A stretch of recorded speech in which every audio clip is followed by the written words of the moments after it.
ତେଣୁ ଭଗବାନଙ୍କ ସତ୍ତା ଉପରେ ଯେତେବେଳେ ଆମର ପ୍ରଶ୍ନ ଉଠୁଛି, ମୁଁ ବର୍ତ୍ତମାନ ଭଗବାନଙ୍କୁ ଖୋଜି ଚାଲିଛି ଯେ ପ୍ରକୃତରେ ଭଗବାନଙ୍କ ସତ୍ତା ଅଛି କି ନାହିଁ। ଆମେ ବିଭିନ୍ନ ବ୍ୟକ୍ତିମାନଙ୍କ ଠାରୁ କିଛି ଅନୁଭୂତି ଆମେ ନେବା, ଯେଉଁଟା କୁହାଯାଏ ଭଗବାନ ହେଉଛନ୍ତି ଅନୁଭବ ଆଉ ଅନୁଭୂତିର ଠାକୁର। ତେଣୁ ସେଇ ମାଧ୍ୟମରେ ଆମେ ଚେଷ୍ଟା କରିବା ଭଗବାନଙ୍କୁ ପାଇବା ପାଇଁ। ପ୍ରଭୁଜୀ, ଆପଣଙ୍କ ନାଁଟା ପ୍ରଥମେ କୁହନ୍ତୁ। ମୋ ନାଁ ବିଜୟ କୁମାର ମିଶ୍ର। ଆଜ୍ଞା, ଆପଣ ଏଇ ପାରାଦୀପର ନା? ପାରାଦୀପରେ ଯିବା ଆସିବା କରୁଛୁ। ଆଜ୍ଞା, ତେଣୁ ମୁଁ ଗୋଟେ ଆପଣଙ୍କୁ ଅନୁରୋଧ କରିବି ଯେ ଆପଣଙ୍କ ଜୀବନରେ ଗୋଟେ ସତ୍ୟ ଅନୁଭୂତି, ଯେଉଁଟା ଆପଣ ଅନୁଭବ କରୁଥିବେ ଯେ ଭଗବାନ ହିଁ ମୋତେ ଏଇଠି ଉଦ୍ଧାର କଲେ, ସେଇଭଳିଆ ଗୋଟେ ଅନୁଭୂତି ଆପଣ କୁହନ୍ତୁ, ଯେଉଁଟା ମନ ଗଢ଼ା ହେଇନଥିବ, ଯେଉଁଟା ପୁରା ଯୋଉଟା ସତ୍ୟ। ପ୍ରାକୃତିକ, ଯୋଉଟା ଆଜ୍ଞା ଆଜ୍ଞା ଯୋଉଟା ହେଇଛି ଘଟିଛି ସମସ୍ୟା, ଆଜ୍ଞା ସେଇ ସମସ୍ୟା ଉପରେ ମୁଁ ବୟାନ ଦଉଛି।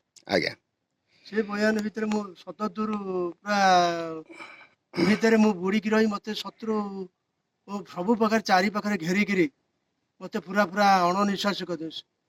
ସମେତ ଗୋଟିଏ ପଞ୍ଚାୟତ, ଗୋଟିଏ ମୁଁ ଏକାଠିଆ।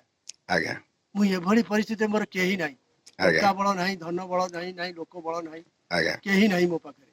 ଆଜ୍ଞା ମୁଁ ନିରାଶୟ, ନିରାକାର, ଏକାକାର ଆଜ୍ଞା ହେଇକିରି ଚାରିଆଡ଼େ ବୁଲି ବୁଲି ବୁଲି କିଛି ଆଉ ମୁଁ ସବୁଆଡ଼େ ମୋର ନିରାଶ ହେଇଗଲି।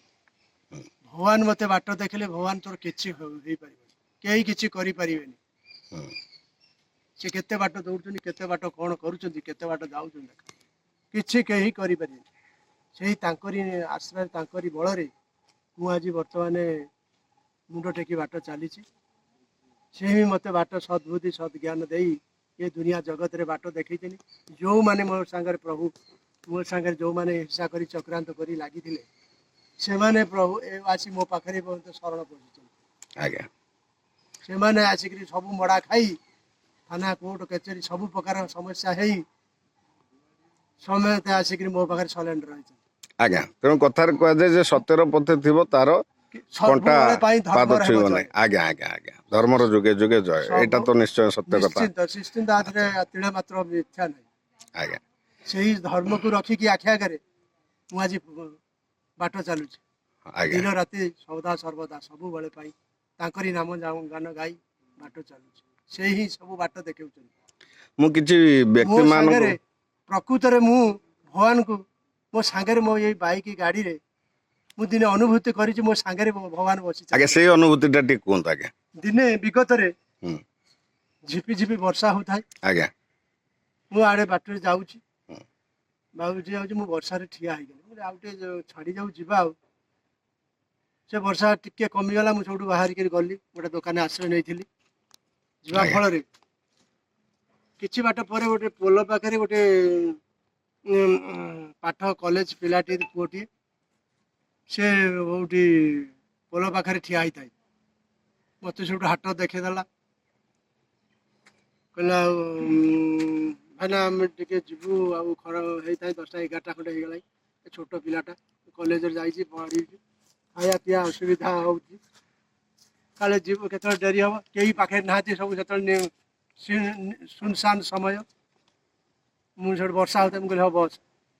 ସେଠୁ ବସିଲା ମୋ ପଛରେ। ମୁଁ କହିଲି ବାବା କେଉଁଠି ଓହ୍ଲେଇବୁ? ନା ମୁଁ ଓହ୍ଲେଇବି ରଘୁନାଥପୁର। ଆଜ୍ଞା ରଘୁନାଥପୁର ପାଖରେ ଓହ୍ଲେଇବି, ସେଠି ହନୁମାନ ପାଖରେ ମୁଁ ଓହ୍ଲେଇବି। ଆଜ୍ଞା, ଆପଣ ସତ ମୋତେ ମିଛ ହେଇପାରେ, ମୋତେ ମିଛ ଆପଣ ସତ ହେଇପାରେ। ମୁଁ ତା ସାଙ୍ଗରେ କଥାବାର୍ତ୍ତା ହେଇକି ଯାଉଛି, ଠିକ 10 ହାତ 12 ହାତ ଖଣ୍ଡେ ହବ, ଆଉ ପଛରେ ଦେଖିଲା ବେଳକୁ ଆଉ ନାହିଁ ସେ ପିଲା। ଆଚ୍ଛା, ପଛରେ ଦେଖିଲା ବେଳକୁ ସେ ପିଲା ନାହିଁ। ଗଲା କୁଆଡ଼େ ସେ ପିଲା? ଏଇଟା କ'ଣ ସମ୍ଭବ? ସମ୍ଭବ, ତ୍ରିବାର ସତ୍ୟ। ଆଜ୍ଞା ତ୍ରିବାର ସତ୍ୟ ହେଇଗଲାଣି ଏଇଠି, ମାନେ ଦଶହରା ଟାଇମରେ, ଆଜ୍ଞା ଦୁର୍ଗା ପୂଜା ସମୟରେ। ମୁଁ ସବୁଠୁ ମୋ ଦେହ ଶୀତେଇ ଆସିଲାଣି, ହେଲା କି? ଆଜ୍ଞା ମୁଁ କହିଲି କୁଆଡ଼େ ପିଲାଟି ଗଲା, ସାରା ବଡ଼ ଅସୁବିଧା କରି ପଡ଼ିଗଲା। କ'ଣ ମୋ ସାথে କଥାବାର୍ତ୍ତା ହଉକିରି ଆସିଲା, ଆଉ ଗଲା କୁଆଡ଼େ? ମୋ ଆଜ୍ଞା ମନଟା ପାଇଁ କାହିଁ ପାପ ଛୁଇଁଲା ଆଉ। ଆଜ୍ଞା ମୁଁ କିଛି ବାଟ ଆଉ ଟିକେ ଆଗେଇ ଗଲାଣି, ଗଲା କୁଆଡ଼େ ମୁଁ ଆଉ ଉଠିନି। ପୁଣି ପଛକୁ ଆସିଲି, ସେ ପିଲା ଗଲା କୁଆଡ଼େ? ଯଦି ଗୋଟେ କ'ଣ ଅସୁବିଧା ହେଇଥାନ୍ତା, ଗୋଟେ ଲୋକ ତ ଗ୍ୟାଦରିଂ ହେଇଥାନ୍ତେ କି କ'ଣ ହେଇଥାନ୍ତେ, କ'ଣ ହେଇଥାନ୍ତା? ଆଜ୍ଞା ମୁଁ ସେଇଠୁ 5-10 ମିନିଟ୍ ଖଣ୍ଡେ ମନ ଭିତରେ ଭାବି ଭାବି ଭାବି ସେଇଠୁ ମୁଁ ସେଇଠୁ ଘରକୁ ଗଲି। ଘରେ ଆଉ ମୋତେ ଭଲ ଲାଗିଲାନି। ଆଜ୍ଞା ମୋତେ ଏମିତି ଯଦି ଇଏ ହେଲା, ମୁଁ ସେଇଠୁ ଘରେ ମିସେସ୍କୁ କହିଲି, ଏଇଭଳି କଥାଟି ମୁଁ କହିଲି ଘରେ। ସେ ସେଇଠୁ ବର୍ତ୍ତମାନ କହିଲେ କ'ଣ ହେଇଛି। ସେଇଠୁ ସିଏ ସବୁ ବାହାରିଲେ, କହିଲେ ତମ ସାଙ୍ଗେ ଚାଲ ଆମେ ଯିବୁ, ଆମେ ଦଶହରା ଦୁର୍ଗା ପୂଜା ଦେଖିବୁ। ହୁଁ ମୋ ମନଟା କାଳେ ଯିବା, ଆଉ କ'ଣ ମନ ମଧ୍ୟରେ ଲୋକ ଆଉ କିଏ ଠିଆ ହେଇଥିବେ ବାଟରେ କ'ଣ କରିଥିବେ କି ମୋତେ କ'ଣଟା ପଚାରିବେ। ମୋ ମନଟା ମୁଁ ଲୁଚେଇଲା ଭଳିଆ ରହି, ମୁଁ ହଉ ଚାଲ ଯିବା ଆଉ। ତାଙ୍କୁ ସାଙ୍ଗରେ ନେଇକିରି ଆସିଲା ବେଳକୁ ସେ ଜାଗାରେ ପହଞ୍ଚିଲା ବେଳକୁ ଲୋକ କେହି ନାହିଁ, କି ସେ ପିଲା ବି ନାହିଁ। ଆଜ୍ଞା ମୁଁ ଜାଣିପାରିଲି ସେଇଠୁ ସାଙ୍ଗରେ ଭଗବାନ ମୋ ସାଙ୍ଗରେ ଅଛନ୍ତି, ଆପଣଙ୍କୁ ଛାଡିବା ପାଇଁ ଯାଇଥିଲେ ନାଇଁ କି? ଆପଣ ଛାଡ଼ିବାକୁ ଯାଇ। ଆଚ୍ଛା ଆଚ୍ଛା ସେଇଠୁ ଜାଣିଲି ବି ଯାହା ହଉ ଯୁଗେ ଯୁଗେ ଧର୍ମର ହବ ଜୟ, ସବୁବେଳେ ପାଇଁ ଅଛି। ମୁଁ ସେଇଠୁ ଅନୁଭବ କଲି ଭଗବାନ ସାଥିରେ ଅଛନ୍ତି, ସାଥିରେ ଚାଲିଛନ୍ତି। ତେଣୁ କଥାରେ କୁହାଯାଏ ଭଗବାନଙ୍କୁ ଆମେ କେବଳ ଅନୁଭବ ଆଉ ଅନୁଭୂତି ହିସାବରେ ଆମେ ବର୍ଣ୍ଣନା କରିପାରିବା। ତେଣୁ ଆମର ମହାମନୀଷୀ ଋଷିମାନେ କହିଛନ୍ତି ଆମେ ତାଙ୍କୁ ଚର୍ମଚକ୍ଷୁରେ ଦେଖିପାରିବା ନାହିଁ, ଆମର ସେତିକି ଶକ୍ତି ନାହିଁ। ତେଣୁ ଆମେ ସେ କଥା ସତ୍ୟ ମଣୁଛୁ। ତେଣୁ ଆମେ ଅନୁଭବ କରୁଛୁ ଆପଣଙ୍କ ଅନୁଭୂତିରୁ ଯେ ଆପଣ ଯେଉଁ କଥାଟି କହିଲେ ମିଷ୍ଟେରିୟସ୍ ଥିଙ୍ଗ ଗଡ଼। ତେଣୁ ତାଙ୍କୁ ଆମେ କେବଳ ଏଇ ଅନୁଭୂତି ଆଉ ଅନୁଭବ ମାଧ୍ୟମରେ ଆମେ ଜାଣିପାରିବା ଯେ ପ୍ରଭୁ ନଥିଲେ ଆପଣ ସେଇଦିନ ରାତିରେ ହୁଏତ କିଛି ଅସୁବିଧାରେ ପଡ଼ିଥାନ୍ତେ।